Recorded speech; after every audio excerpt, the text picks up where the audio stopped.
needs the skills of a virtual assistant. So number one skill you will need as a virtual assistant is communication. Without communication, you cannot do virtual assistant work. Communication starts from the initial contact you have with your client. It doesn't matter where you are getting your client from, if be it from the marketplace or be it from your friends or from social media, you have to have some communication. Okay, so when you've already had a contact, your first contact with your client, you will be communicating via email and maybe audio or voice calls. So for example, you've come across a client, you've sent the email or they've sent you an email, they want you to do some work. One thing you'll have to do is that you'll need to be responsive. You need to learn how to respond in a clear, and you have to be very fast when you respond to emails. You don't receive an email, maybe your client is requesting for work, and you stay up to 72 hours. You haven't replied to that email. Okay, so I hope you have understood that point. Now, communication is also important because it helps you understand the needs of the customer. Okay, and through communication, you also give regular progress or updates. For example, a client has told you to do some research about Nairobi. The client wants to come to Nairobi. The client would want to know what are the easiest or fastest flights they can use, and which airport should they be using to be for convenience purposes. So when you are given such a task, you need to send a good email to that client. Once you've completed your research, you need to give a good comprehensive report about what you found, and you have to give information that is useful to the client. Then the last point about communication is that you have to learn how to be professional. When you are writing emails, you should avoid using slang or short forms. A client may not understand short forms, like when you write laughing myself out or when you write LOL. The client might not understand such informal or short form types of communication. So ensure that whatever you are using as your language, make sure that it's professional and it's written or you say what you are saying in a very clear way. So that is communication, and you will be communicating in the entire process of interacting with your client. Now, apart from communication, the second important skill you need as a virtual assistant is what we call time management. Time management, I hope this is not the first time you're hearing about time. For you to appear on this class, you have to manage your time. You have to set aside time. Let's say once you read about the communication about this class, you are able to put aside some time. You are able to set aside or leave other things so that you can focus on this particular class. So a virtual assistant are not micromanaged. When you get into this virtual assistant business, you are not going to be micromanaged by your client. You will be required to plan your time. You will be required to plan your own day. You will also be required to track your own time and needs. You will also be required to meet deadlines. When you are given a work or a small project, you are given 2 days. You can't take 5 days and keep giving excuses to the client. For me, I learned how to manage my time. When I'm given a task, let's say I've been given a white paper to write about, and maybe the client wants it in 5 days. I always try to complete that work in 2 days or 3 days. And when you complete work in advance or early enough, you are able to go over it. You're able to read through the work, correct all the mistakes before you can submit the work. So some of the tools that virtual assistants are using for time management include the Google Calendar. This will help you to block out your working hours. If you are the morning person, you need to block maybe from 8 to 11 a.m. That time you simply restrict yourself to work, and you are not going to get into distractions like scrolling on TikTok or Instagram. Then another thing, you need to list the most important tasks every day. So your work should be planned the previous day. If you're going to work tomorrow is Thursday, you should have a very clear to-do list on what am I going to do from the time I wake up to the time I go to sleep. Another tip is that you should set an alarm for breaks so that you don't burn out. Working virtually can lead to burnout. For example, when I'm holding consecutive meetings, I'm having meetings from 3, like I just had another meeting uh, at 3. So I've had a very short break of around 15 minutes before I started this meeting. And being organized or planning yourself will help you prevent this thing called burnout, because it's a serious problem world over. People are getting burned out because of lack of planning or not managing their time well. So I think that would be enough for time management. The next important skill is organization. You need organization skills.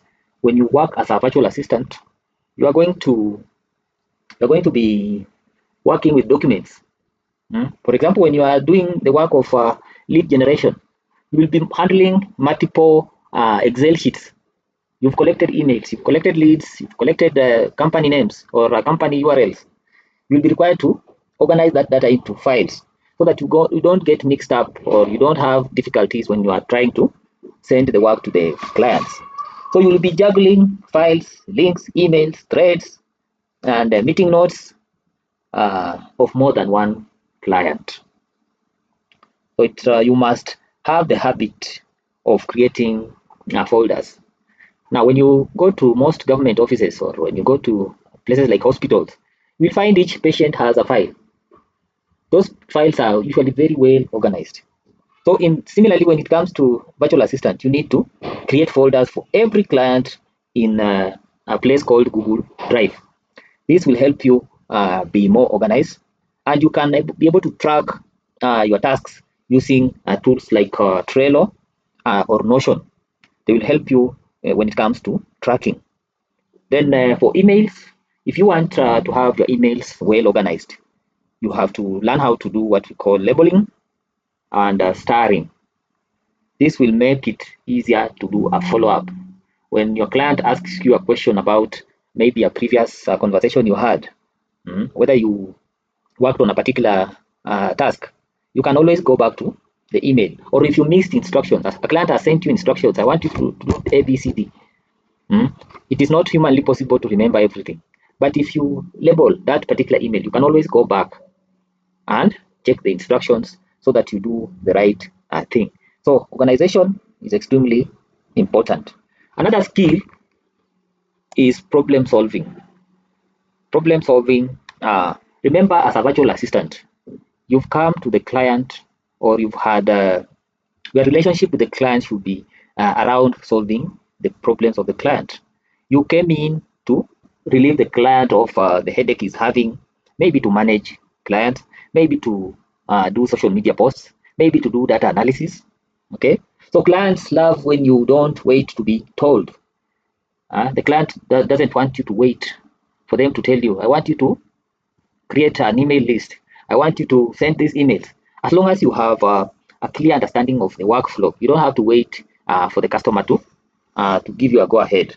So an example would be when the client has a link of a task. Maybe the work requires that you click on the link. You don't have to keep waiting for you to do the task. Maybe you are being told, go and fill this form. And you are waiting for the client. They don't want you to do that. They want you to be, the right word to say is be proactive. Don't wait to be told what to do. You are a problem solver and you should be taking initiative. If you suspect that something is not going to go as planned, you are also going to inform the client in advance so that they can take action. Okay, so always remember, you are going to solve problems. Be ready to take initiatives to fix issues without being supervised. Okay, then another way is to use logic and creativity to overcome obstacles. Okay, creativity, I can give you an example. You've been given a task to collect data, maybe lead generation, data entry works. They mostly require you to collect data, and maybe a client has in mind a particular tool, but you find a challenge with that tool. Are you going to stick or not do the work because the client prefers the tool and it's not working? Maybe you can suggest an alternative tool. If the client wanted you to work with the Microsoft Office or Microsoft PowerPoint, and maybe you are not good, or PowerPoint is giving you, it doesn't have the features, you can always go to Canva or go to Google, how do they call it? We have a Google Slides, which can help you accomplish the same work and solve the problem that the client wants you to solve.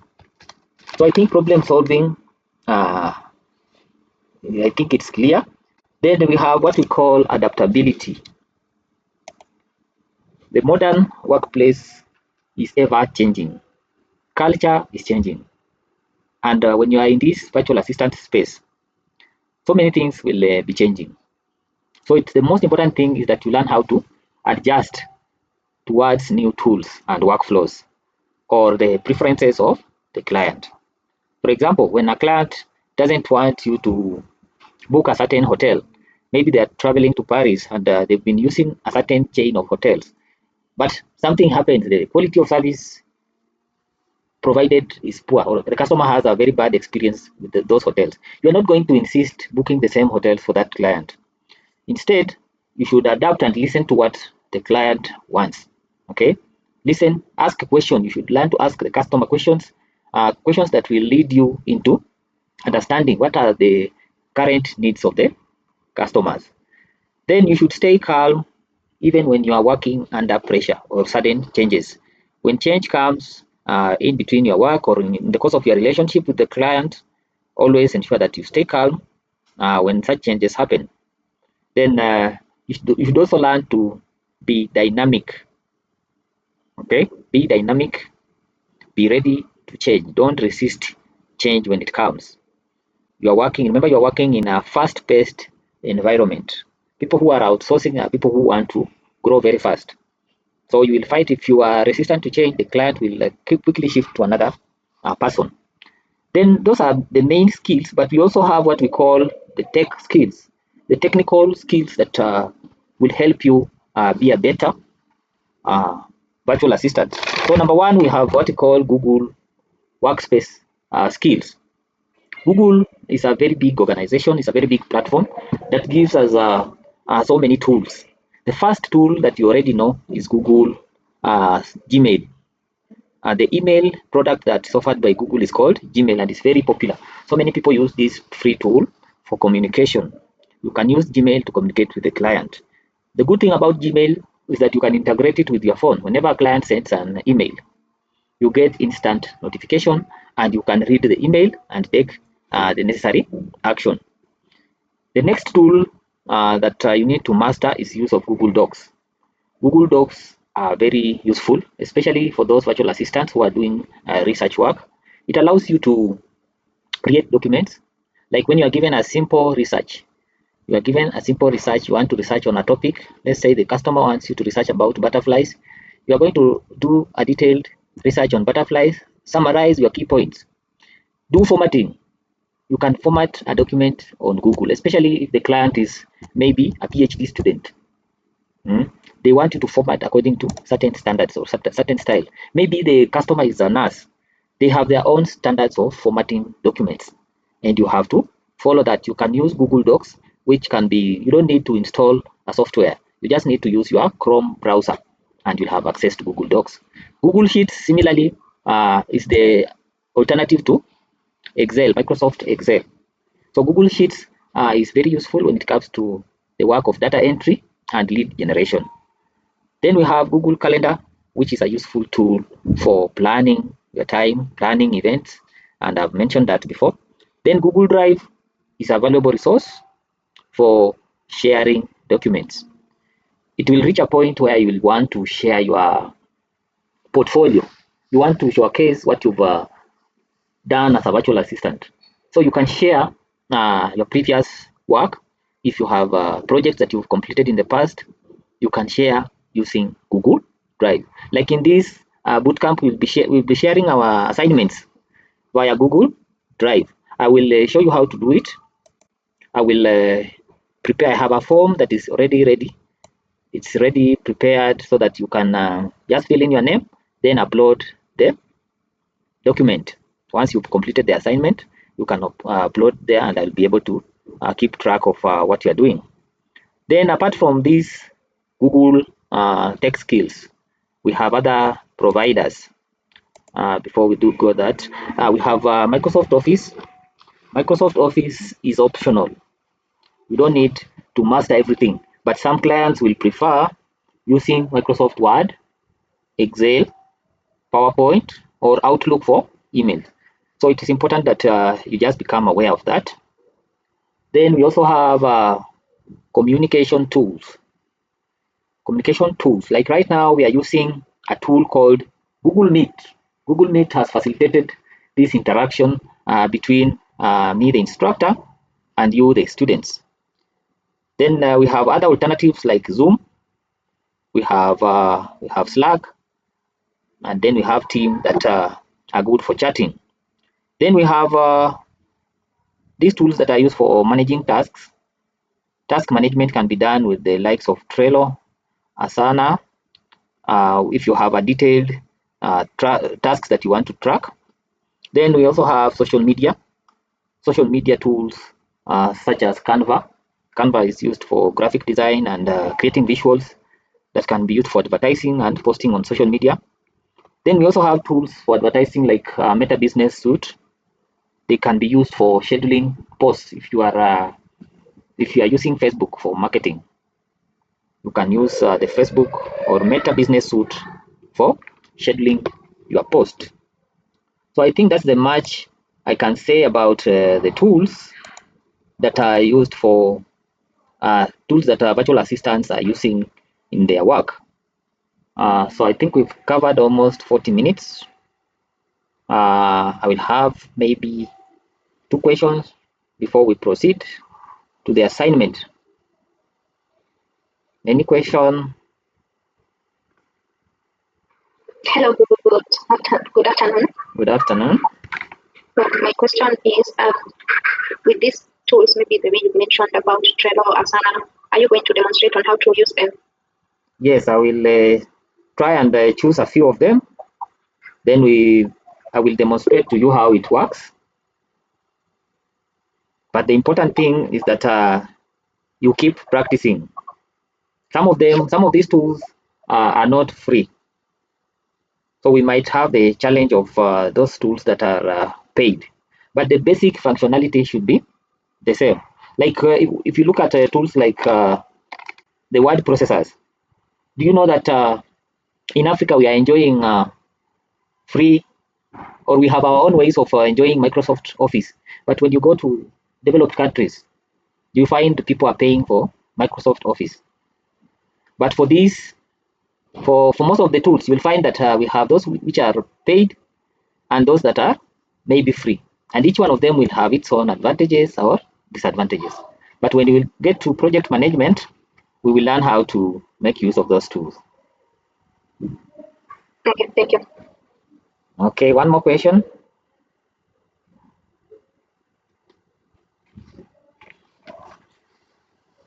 Okay, so we go to the assignment. I also have another Yes. question. In regards to the assignment you had given us, maybe could you give us feedback on the assignments, on how are you tackling it? Yes, I will. I think I will provide individual feedback and maybe choose a few that I will be showcasing in my future, just to how do I say it? How to encourage others. You know, projects are also good for marketing yourself. So, for example, those who have been able to complete the assignments, I can use the assignment to market you to an employer, someone who is looking for virtual assistants, and I will tell them, look at my student. She's very good at. She's very organized. She's very articulate, and this is the project that he was or she was able to produce during our bootcamp, and that can help you to market yourself towards and increase the chances of getting the virtual assistant job, because what we are aiming at is not just learning, but in the end you want to maybe get a job. You don't want to just continue learning. We have people who are perennial learners, but they rarely put their skills into action. So projects, why we emphasize on projects is that you use those projects to market yourself. So I'll be providing you with feedback before the end of the week. I will be going through all the assignments that have been completed. So for this second lesson, I want you to imagine a business scenario. You are assigned to a busy entrepreneur who owns a Shopify store. I hope you all know what Shopify is. If you don't know, maybe you can search for it online. It's a e-commerce platform. So this client receives 30 plus emails a day and has meetings, deadlines, and social media tasks. So for this assignment, you will be writing 2 email responses. So the first email response, I will require you to confirm a meeting with that client. Okay. Then number 2, you assume that there is an issue. Maybe a client has sent an email saying that or complaining about shipment of a wedding dress. Maybe the client is dealing with the wedding dresses, and maybe someone had ordered and they are complaining that it's taking too long. So how will you respond to such a delay via email? So that is something that can be done by a virtual assistant, and you should demonstrate that you are able to give assurance to the client and just give the client the assurance that you are going to respond to the issue in an effective way. So once you complete this assignment, I think we'll be using the Google Forms, where you will save the assignment under a Google Docs or Microsoft Word. Then you save on your computer, then you upload under the link that I will provide for assignments. So I hope that it's clear. In case you have or you encounter any problem, you can always reach out and I will be able to guide you. So I think that will be all for today. And I think we have another lesson on Friday. Tomorrow is Thursday. We have another lesson on Friday, just to maintain this consistency. For those who are missing, we will always have a recording. Like for this one, I have already recorded, and I will be providing the link so that they can follow what we are doing. So I want to thank each and every one of you for taking your time to join me, and I wish you a good evening as you learn your new virtual assistant skills. So asanteni sana na Mungu awabariki.